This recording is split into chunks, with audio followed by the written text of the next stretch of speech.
Good morning, everyone. I'm really thankful that I get to speak to you guys today, and I hope you guys had a great week. I hope that despite the humidity outside, that you guys got to spend some time outside and enjoy the warm summer weather that we're getting. So, for this week, we're following along with the series, I Believe, and it's a look at the Apostles' Creed. Pastor Fred has been leading us for the past few weeks in the English congregation on that topic and subject. So today we'll be talking about Jesus's conception and birth. So before we get into that, we should first know a little bit more about the Apostles' Creed and why learn about it. So despite the title, the Apostles' Creed wasn't actually created by the 12 apostles that we read in the Bible. It was given this title based on the teachings from the apostles in the Bible, in the New Testament. So basically, it's a summation of the New Testament beliefs about God and about Christ. In the 1st and 2nd centuries, bishops in various cities created these creeds for those who were seeking membership in the church as a way of teaching them the basic beliefs of the church. So it's important for us to know our beliefs and why we believe, so we're not just blindly following. The hope for this series is that it's to help you guys understand the Christian faith and to give you the tools that you need to grow as a believer and to also teach others who may not know the gospel at all and need it. So today on this topic of the statement from the Apostles' Creed, I believe in the conception and birth of Jesus. Today we'll be focusing on Jesus being both fully God and fully human. But before we get into that, we should probably define some things.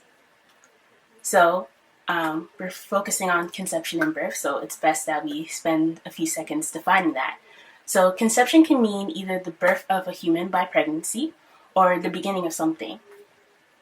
So we see these two definitions of conception in Jesus' birth. He was the promised Messiah, or the anointed one, who was foretold about from the Old Testament, who would be God with us. And as we know, Jesus was born through Mary and conceived by the Holy Spirit, as it was told beforehand from the Old Testament. For example, in Matthew chapter 1, it says, "All this took place to fulfill what the Lord had said through the prophet. The virgin will conceive and give birth to a son, and they will call him Emmanuel," which means God with us. So now we come to this. Jesus, both divine and human. How does that work? It may be difficult to understand how to understand that Jesus is both fully God and fully human. And this process of understanding it can kind of be like trying to mix two food combinations together that just usually don't mix. And it sounds odd to combine. So, for example, one of my best friends, her name's Kelsey. For 3 years when we were in university together, we shared the dorm room together. And one of her all-time favorite snacks is pretzels with ranch salad dressing. It's very weird, I know. And then I think last year during the summer, Aaron had a barbecue at his place, and some of our friends came over and stuff, and we tried hamburgers with peanut butter on it. I know, it sounds very weird. But yeah, it sounds kind of gross, doesn't it? Very odd food combinations. But from my experience, I tried both the pretzels and ranch salad dressing dipped together and these peanut butter hamburgers, and they actually taste good. They actually taste pretty good. It does sound really odd how these two can come together, but these kind of foods can come together, but it actually works. I tried it for myself, and I know it's true. So, besides all the weird food combinations, and you're probably judging me right now, this is all to say that while it may not make sense for how Jesus can be both divine and both human, it's true.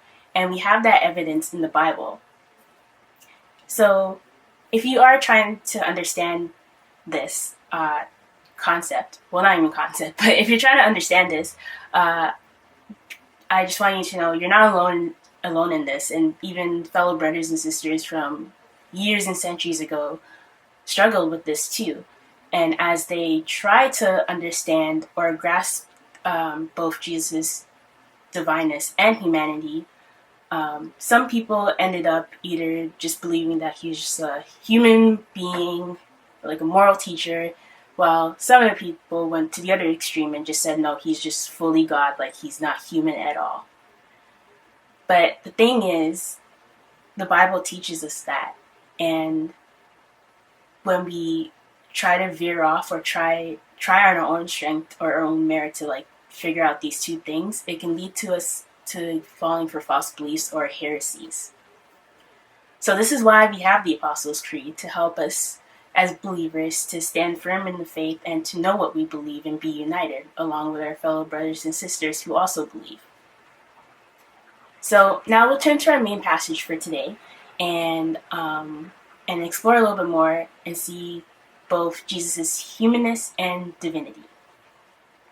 So our passage comes from Luke chapter 2, verses 41 to 47.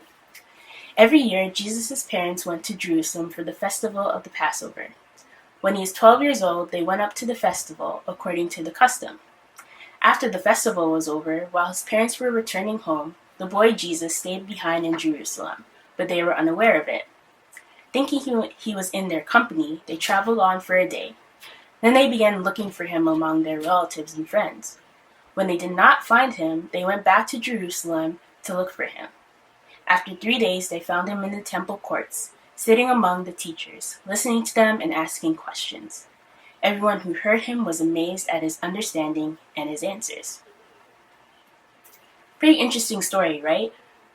Usually in the Gospels, we just have the beginning and the birth of Jesus. But this is one of the only accounts that we have of Jesus as a young boy. And in this passage, he's 12 years old at the time. Some of you guys watching are probably around that same age.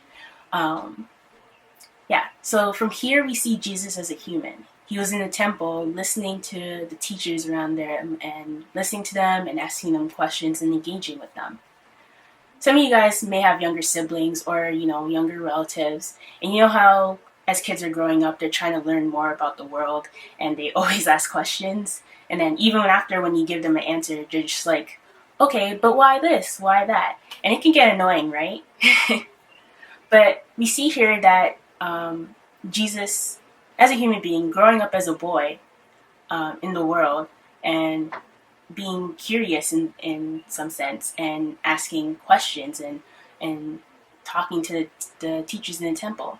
I mean, at this point, Jesus probably knows that he is the Son of God and the reason why he was sent to earth, but yet he still wanted to learn. He still learned from the teachers and the rabbis in the temple, because he's the Son of God. He would, of course, know everything already. Why would he need to ask more and more questions? But we see here that Jesus is dwelling among the people, just as I believe in John chapter 1, where it says that the Word dwelt among us. So this is a prime example of Jesus dwelling among us humans.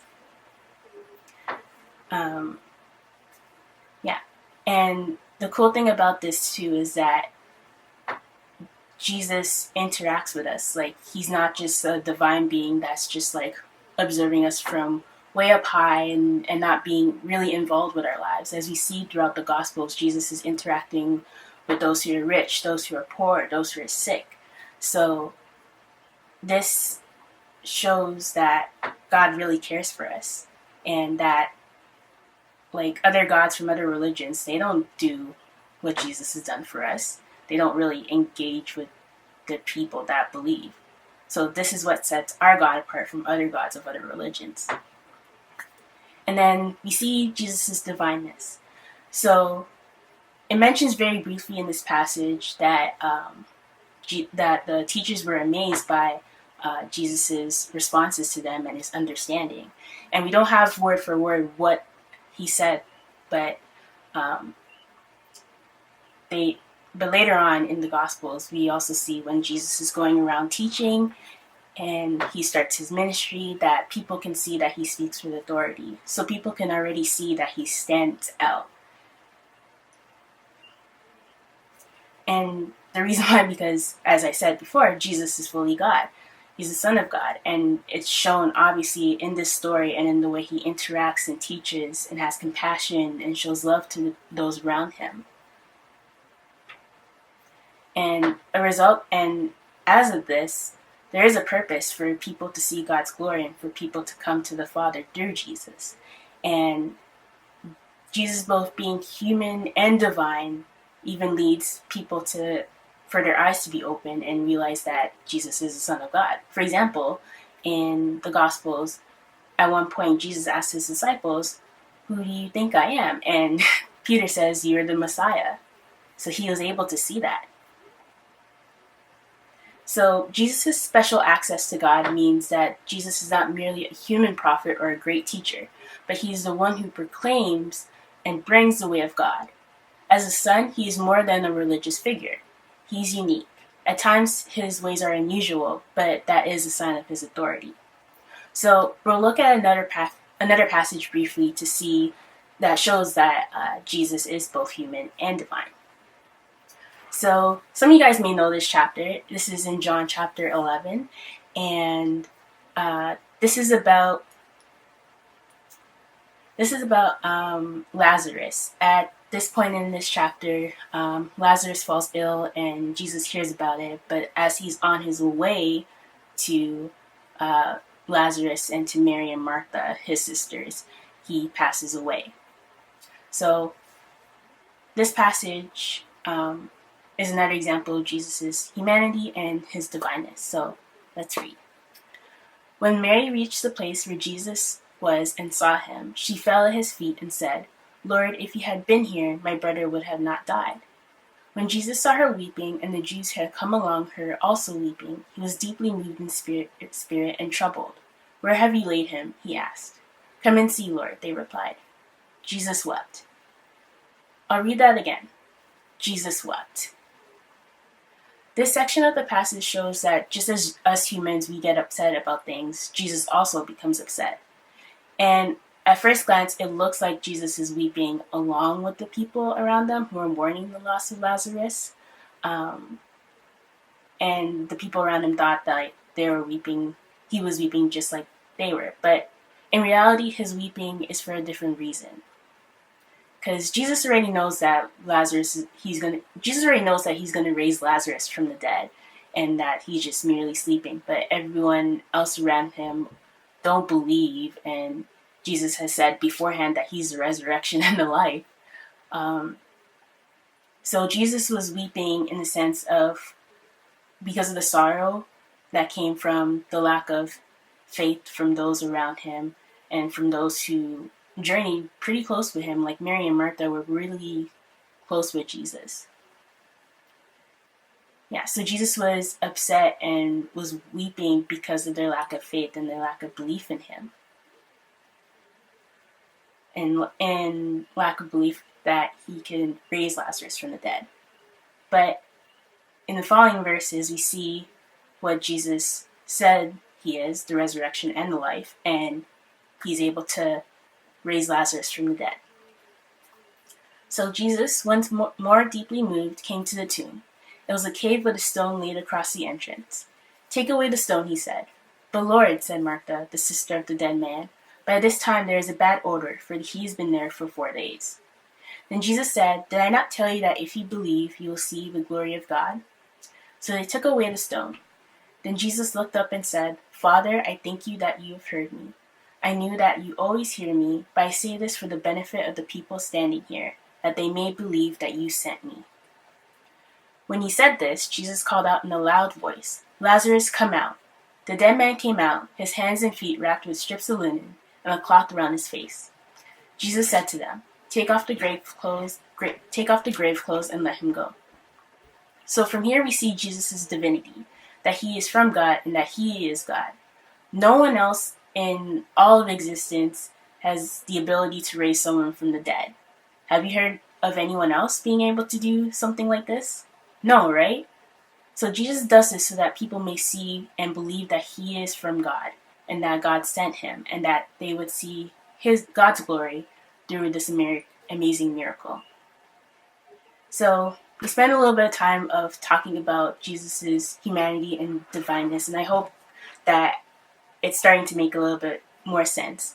And it will, over time, as you continue to study and read God's word and see for yourself who Jesus is. So in light of all of this, what does this mean for us? So the application from this is simply to know Jesus. Get to know who Jesus is by reading the Gospels, reading the Bible, seeing what's been said of him in the Old Testament, and seeing it played out throughout the entirety of the New Testament. So I was watching the other night a new documentary that's about 2 hours long that came out on Netflix called American Gospel, Christ Alone. I was watching it with my roommate late one night, and this documentary talks about the gospel and how certain believers in America have turned the gospel into a false gospel that isn't Christ-centered. So, and even though it's a little bit long, I highly encourage you guys, if you have Netflix, to watch it, or if you have friends who want to know more about the Christian faith, or people who just don't believe. It's a really good documentary. I know there's like Netflix party, like you can set up a Netflix party and watch this documentary together with your friends online.